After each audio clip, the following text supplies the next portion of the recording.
प्रभु यीशु मसीह के महान नाम से और एक बार इस नए दिन के लिए मैं प्रभु का धन्यवाद देता हूं। परमेश्वर की आशीष के हकदार हम हैं और उस आशीष को पाने के लिए प्रभु के अनुग्रह और प्रभु की शांति में हम चले रहे। एक वचन की ओर हम अपने ध्यान को आकर्षित करें। यशायाह का पत्री उसके 61वें अध्याय और उसके 9वें वचन।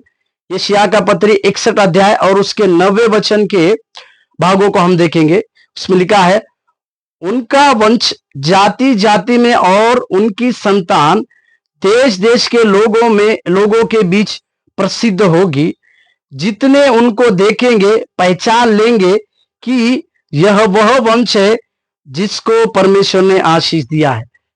यहां पर उद्धार का शुभ संदेश या उद्धार की शुभ समाचार की बातों के विषय में जब यशायाह को परमेश्वर कई बातों को प्रकाशन देता है तो वहां पर परमेश्वर जो है अपने लोगों की या जो लोग परमेश्वर के ऊपर अपने जीवन की निर्भरता को देखते हैं, जो लोगों के जीवन में परमेश्वर प्रथम स्थान रहते हैं, ऐसे लोगों के जीवन में परमेश्वर किस प्रकार की बड़ी आशीष रखना चाहता है, इसके विषय में यहां पर दिया हुआ है।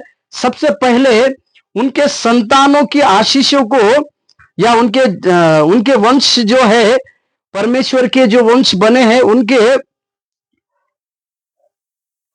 उनके लोगों को, उनकी संतानों को परमेश्वर प्रसिद्ध करेगा। देश देश में वो प्रसिद्ध करेगा।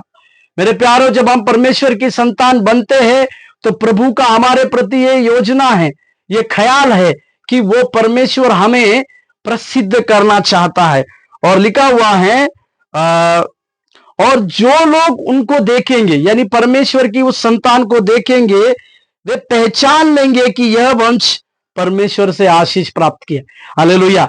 मेरे प्यारों, परमेश्वर ना केवल हमें प्रसिद्ध करना चाहता है अपने देश में और जाति जाति के लोगों में, परमेश्वर ना केवल हमें प्रसिद्ध करना चाहता है परंतु दूसरी एक बड़ी आशीष को भी यहां पर देखता है।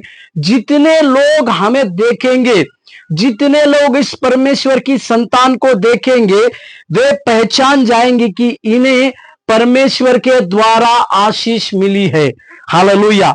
मेरे प्यारों, हम परमेश्वर के द्वारा आशीष पाने के लिए और परमेश्वर के द्वारा प्रसिद्ध होने की बातों के लिए परमेश्वर के संतान होकर उनकी बातों को अपने जीवन में लागू कर आगे की ओर बढ़ते जाएंगे तो परमेश्वर हमारे जीवन में बड़ी आशीष देने पर। आज सवेरे के समय में उसकी संतान बनने के बाद जो आशीषें परमेश्वर ने हमारे लिए रखी है, उसी आशीषों को ना केवल हम प्राप्त करें पर उस आशीषों के वारिस बनकर प्रभु के कार्य में हम आगे बढ़ने पाए। प्रभु आपको आशीष दे। धन्यवाद।